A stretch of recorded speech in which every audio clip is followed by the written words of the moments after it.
Assalamualaikum warahmatullahi wabarakatuh. Bismillahirrahmanirrahim. Alhamdulillah kita bisa bertemu kembali pada perkuliahan material teknik ini. Pada kesempatan kali ini kita akan membahas tentang pengujian bahan atau materialnya. Itu. Nah, baik. Yang pertama, tujuan dilakukannya pengujian material atau bahan. Ini ada 3 ya. Yang pertama itu adalah untuk menguji sifat atau material dari bahan yang kita uji, ya. Ketika kita membuat suatu material, ya, taruhlah di situ kita membuat apa ya, membuat suatu material dari baja, kemudian kita campur dengan bahan unsur paduan yang lain, contohnya yaitu dengan apa, dengan mangan atau dengan kromium. Nah, lalu kita ingin menguji bahan tersebut. Nah, dari uji ini salah satunya itu untuk mendapatkan sifat material yang kita inginkan. Itu ketika baja dipadu dengan beberapa persen mangan atau kromium, ya, atau galvanis, itu akan tercipta suatu baja dengan sifat-sifat material yang berbeda dengan sifat asli dari baja. Nah, maka perlu kita uji untuk mendapatkan sifat materialnya. Kemudian tujuan yang kedua yaitu untuk mendapatkan data kekuatan material. Nah, data ini ya biasanya berisi tentang data-data maksimal yang diperoleh dari uji kekuatan material tersebut. Jadi tujuannya yaitu untuk menentukan batas maksimal dari kekuatan bahan tersebut. Sehingga dalam proses perancangan manufaktur ya atau perancangan mesin itu ketika kita menggunakan bahan tersebut tidak melebihi dari kapasitas kekuatan bahan yang digunakan, ya. Itu. Nah, kemudian untuk tujuan yang selanjutnya yaitu sebagai langkah R&D atau Research dan Development. Nah, ketika kita membuat suatu bahan, nah di situ kita bisa melakukan penelitian dan pengembangan dari bahan yang kita uji. Ya, taruhlah kita contoh memberi membuat penelitian dari baja yang kemudian kita campur dengan nikel, mangan, kemudian kromium dengan beberapa persentase didapatkan kekuatan material dengan sekian misal. Nah, kemudian coba lagi dengan variasi campuran yang berbeda, maka hasilnya juga akan berbeda, baik sifat materialnya dan kekuatan materialnya. Nah, itu. Makanya di sini tujuan yang ketiga adalah sebagai langkah dalam riset dan development, riset dan penelitian dan pengembangan material. Seperti itu. Nah, kemudian dalam melakukan pengujian bahan, itu kita bisa menggunakan dua cara pengujian. Yang pertama yaitu destructive test, yaitu dengan pengujian merusak bahan yang kita uji. Kemudian yang kedua adalah non-destructive test. Non-destructive test itu merupakan pengujian dengan cara tidak merusak. Nah, untuk pengujian destructive test itu, ya, itu salah satunya itu diantaranya adalah uji tarik, uji bending, dan sebagainya. Kemudian kalau non-destruktif itu, yaitu contohnya seperti uji radiografi, ultrasonik, eddy current, dan lain sebagainya. Yang akan kita bahas pada slide-slide selanjutnya. Nah, untuk yang pertama yaitu uji destructive test, ya. Uji destructive test yang pertama yaitu pengujian kekerasan atau hardness test. Nah, di sini pengujian ini merupakan pengujian kekerasan terhadap bahan logam, ya, di mana dalam menentukan kekerasannya dilakukan dengan cara identasi atau bekas penekanan pada benda uji akibat reaksi dari pembebanan tekan. Ya, jadi di sini ini alatnya ya.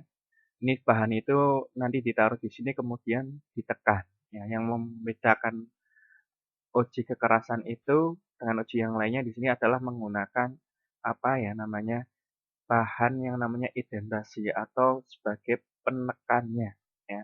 Nanti dalam metode penekanannya itu ada 3 ya. Yang pertama itu adalah metode Brinell ya, di mana di dalam menekan itu penekan menggunakan apa namanya, bola ya, bola baja ini ya, dengan diameternya itu 10 milimeter dengan standar pembebakanan 0,97 sampai 3.000 kilogram force. Nah, ini bahannya, bahan apa namanya, bahan yang kita uji itu ditaruh di bawahnya ini ya, kemudian di sini ada bola baja, kemudian ini penekan. Nah, itu sehingga bila dilihat dari penampang view-nya akan seperti ini. Ini hasil dari penekanan bola. Nah, skala yang digunakan pada metode ini adalah Brinell hardness number. Nah, ini merupakan metode Brinell ya, yang pertama kali ditemukan tahun 1900-an. Nah, itu. Nah, kemudian dikembangkan lagi oleh Vickers. Nah, Vickers ini mengembangkan metode uji kekerasan pada tahun 1924 ya. Kalau yang Brinell tadi menggunakan bola baja, nah kalau Vickers ini menggunakan apa namanya ya? Di sini adalah intan. Intan yang berbentuk seperti apa ini namanya? Prisma ya, seperti prisma. Nah, ini kenapa kok pakai intan ya? Intan itu kalau kalian bisa cari di Google merupakan salah satu material terkeras di dunia ya, bahkan bisa dikatakan paling keras di dunia. Nah, maka di sini menggunakan intan sebagai penekan ya, itu. Nah, kemudian apa namanya, untuk beban penekanannya itu 1 sampai 120 kilogram ya, ketika benda itu diproses atau dilakukan uji kekerasan. Itulah skala yang digunakan adalah hardness knob (HK) dan pengukuran makro dengan skala hardness Vickers atau HV. Nah, ini ya, jadi Vickers menggunakan penekan berbentuk apa, indentasi atau penekan ya, yang berbentuk piramid atau prisma ya, menggunakan bahan diamond atau intan, itu. Nah, kemudian metode yang ketiga adalah metode Rockwell ya. Rockwell ini merupakan pengembangan dari Brinell dan Vickers ya. Nah, kalau Rockwell ini menggunakan variasi indentor atau penekan yang berbeda-beda ya. Itu. Nah, di sini ada yang penekannya berbentuk kerucut ya, kerucut dengan 120 derajat, kemudian bola baja ya, itu dengan berbagai variasi diameter lah, di sini ada diameternya ya, 1/4 in ya, kemudian setengah in dan lain sebagainya. Nah, ini kalau mau menggunakan metode Rockwell harus melihat tabel yang ini ya, pembebanannya, kemudian skala kekerasannya, warna angkanya ya. Gitu. Kalau mau menggunakan Rockwell harus melihat data pada tabel ini dalam melakukan pengujian kekerasan. Nah, kemudian pengujian destruktif yang kedua ya, itu ada uji tarik. Nah, pengujian ini merupakan salah satu pengujian untuk mengetahui sifat-sifat suatu material. Nah, sifat-sifat yang seperti apa ya? Sifatnya contohnya yaitu di sini adalah kekuatan tariknya, ya, kekuatan luluh, keuletan, modulus elastisitas, kemudian kelentingan dan ketangguhan dari material yang kita lakukan dengan uji tarik. Nah, di sini material itu ya di bahasanya apa ya? Di sini adalah dicekam ya dengan dua cekam ini, kemudian dilakukan tarik ya. Ini ditarik ke atas. Ces. Nah, nanti di sini kalau material itu dilakukan uji tarik, maka di sini ada penyempitan diameter, ya, ditandai dengan memanjangnya atau memulurnya bahan. Kemudian jika sudah melebihi kapasitasnya, maka material ini akan patah atau necking, ya, sebelum patah. Nah, di sini data-data tersebut ya akan direkam oleh mesin, baik itu perpanjangannya, diameter dan lain sebagainya. Seperti itu untuk pengujian tarik ya. Kemudian pengujian destruktif test yang ketiga adalah pengujian lengkung atau bending test. Ini menggunakan mesin hidrolik ya. Hidrolik biasanya juga dipakai untuk uji bending ya kalau di pengelasan itu. Nah, di sini biasanya ini dua buah plat ya yang sudah kita las. Di sini kan hasil pengelasnya di tengah ya. Kemudian untuk mengukur kekuatan kekuatan hasil las-lasannya, maka di sini perlu ditekan atau diuji bending. Eh, ya sampai bahan itu dia menyentuh. Nah, ini dasar dari cekam.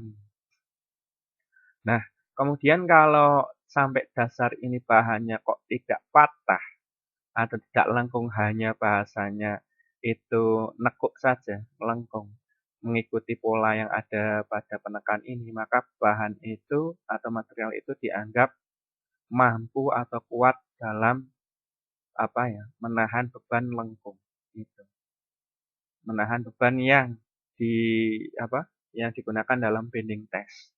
Nah, maka di sini ya kalau bahan yang tidak kuat atau bahasanya itu materialnya itu hasil-hasil itu terdapat cacat, maka di sini bahan itu tidak melengkung ya. Tetapi kalau di sini yang tampak itu nanti bisa retak ya. Areal yang ini ya, yang tertekan itu bisa retak, bisa juga patah ya. Kalau bahan yang kuat bagaimana Pak? Bahan yang kuat itu tidak terjadi keretakan, tidak terjadi patah, hanya melengkung saja tanpa menimbulkan cacat secara visual ya. Nah, kalau melengkung saja belum diuji non-destruktif untuk melihat strukturnya ya, itu ya belum bisa dikatakan lolos uji untuk digunakan pada perancangan mesin atau manufaktur. Harusnya ketika di bending itu sudah lolos, kita lakukan uji lagi yaitu dengan uji radiografi mungkin atau mungkin ultrasonik untuk memastikan bahwa tidak ada cacat pada material. Ya, karena uji lengkung ini merupakan uji dengan merusak hanya bisa dilihat dari visualnya saja. Nah, perlu dilakukan pengujian non-destruktif untuk melihat struktur dalamnya. Apakah ada cacat atau keretakan setelah dilakukan uji bending. Ya, itu. Nah, kemudian pengujian destruktif test yang keempat adalah uji impact. Nah, uji impact ini merupakan pengujian yang dilakukan untuk mengetahui seberapa besar kekuatan material tersebut. Nah, uji impact ini biasanya dilakukan dengan pengujian dengan memberikan tekanan yang bertubi-tubi. Ya, tidak kan kalau bending kan ditekan satu kali, itu kemudian ditekan dengan ditambahi beberapa tekanan yang meningkat secara bertahap. Kalau impact enggak. Impact itu di situ pembebanannya atau tegangannya itu bertubi-tubi.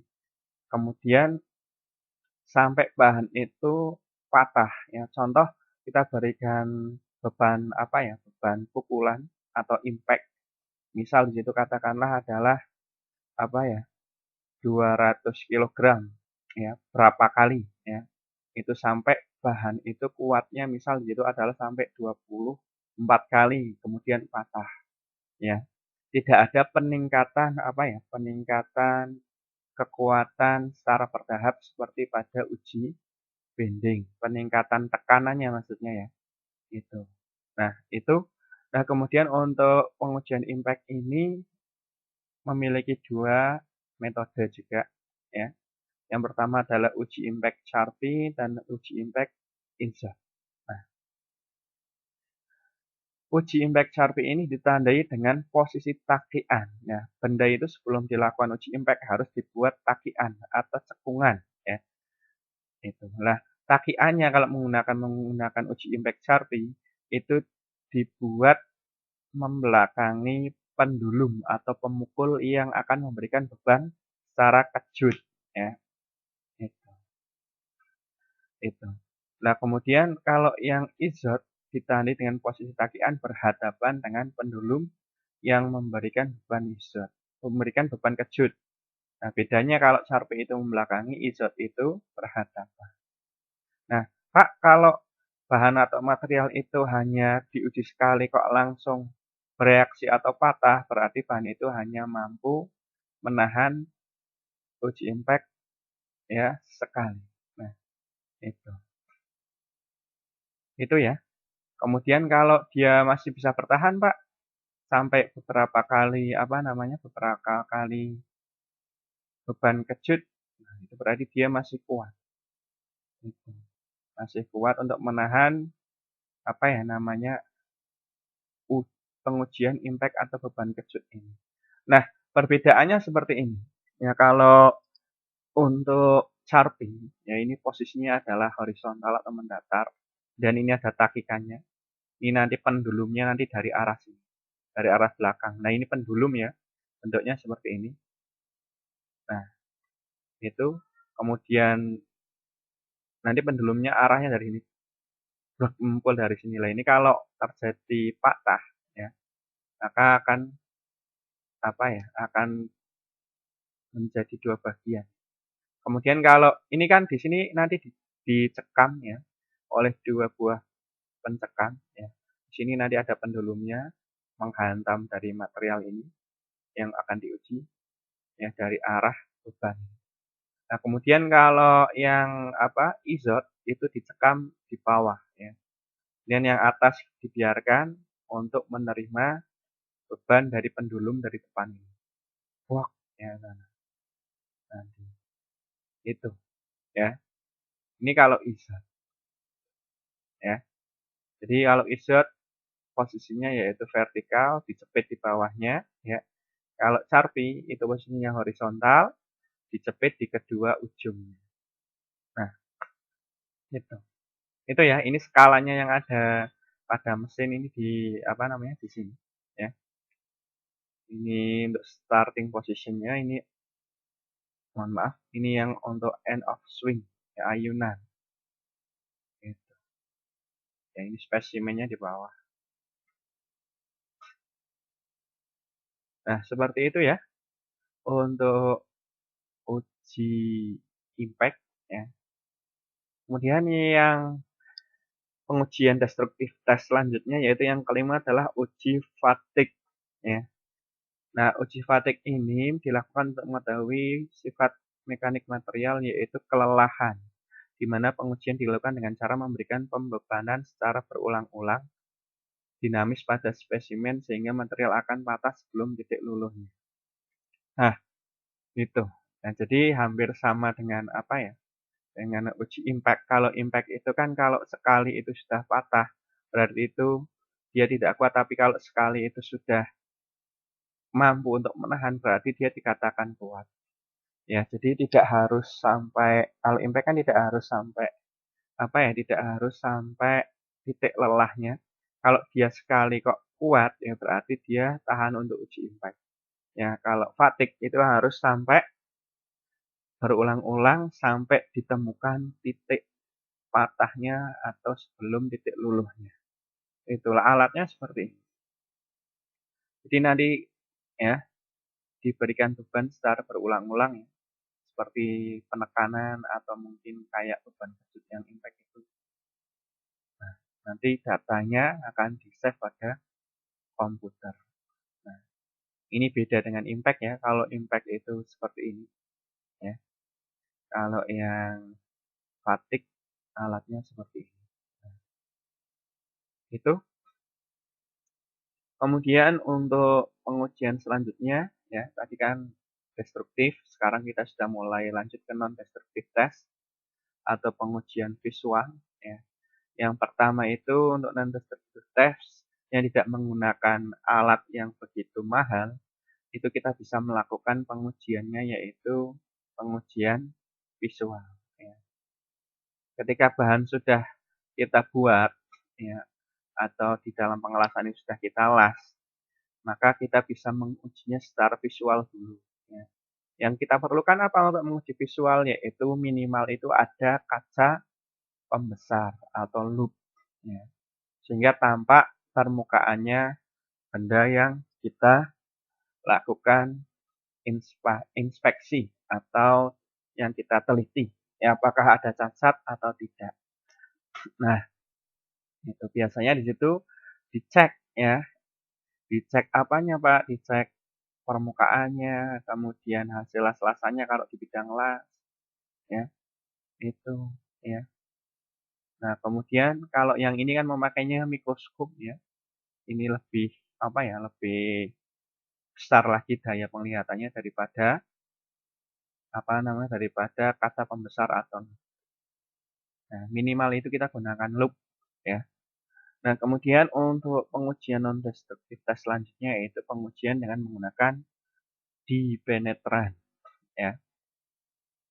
Nah, pengujian dipenetran ini ya merupakan metode sederhana untuk mengetahui benda itu cacat atau tidak. Itu dengan menggunakan 3 buah cairan ya.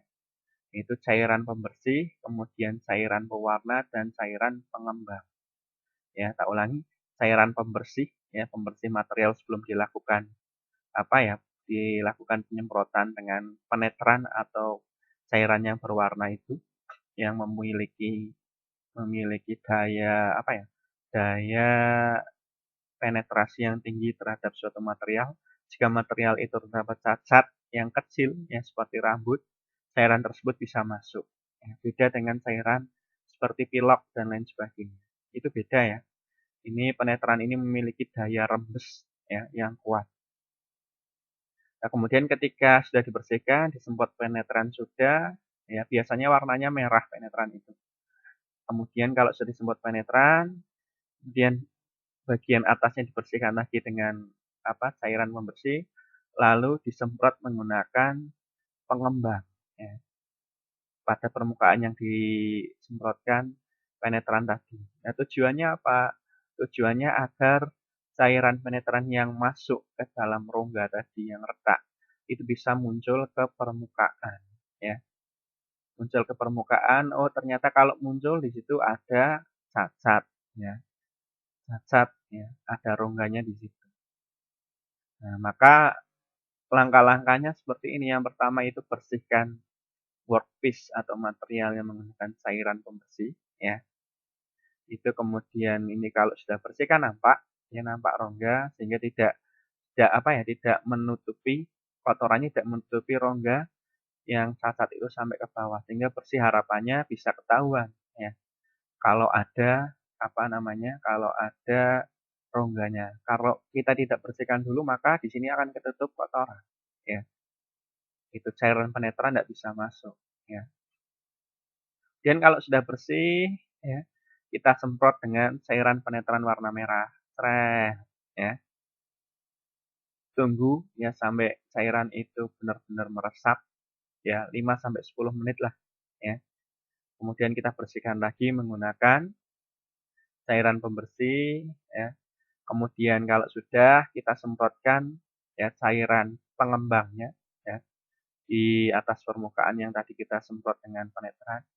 Kemudian kita tunggu ya 5 sampai 10 menit lagi nanti akan muncul pada permukaan. Ini kan disemprot dengan pengembang ya. Nanti kita tunggu beberapa menit ya 5 sampai 10 menit nanti akan keluar ke permukaan. Ini ya.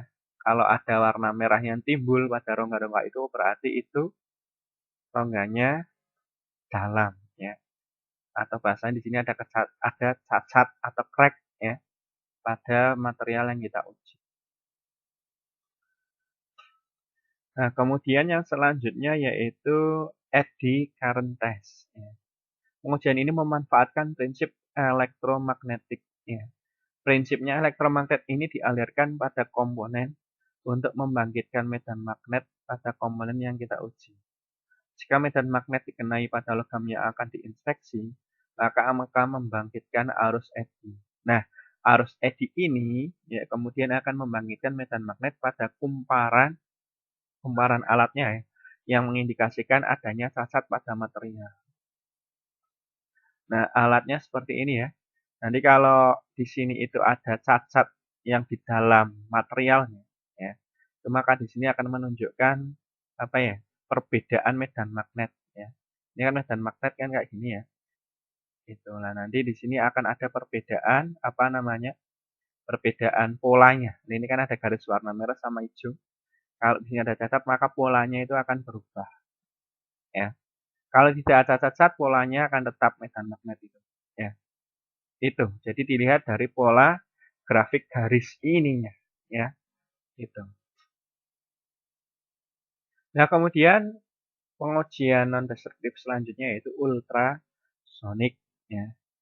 Nah, prinsip yang digunakan adalah menggunakan gelombang suara yang dirambatkan pada spesimen uji dari sinyal yang dihasilkan, diamati, atau diinterpretasi. Ya.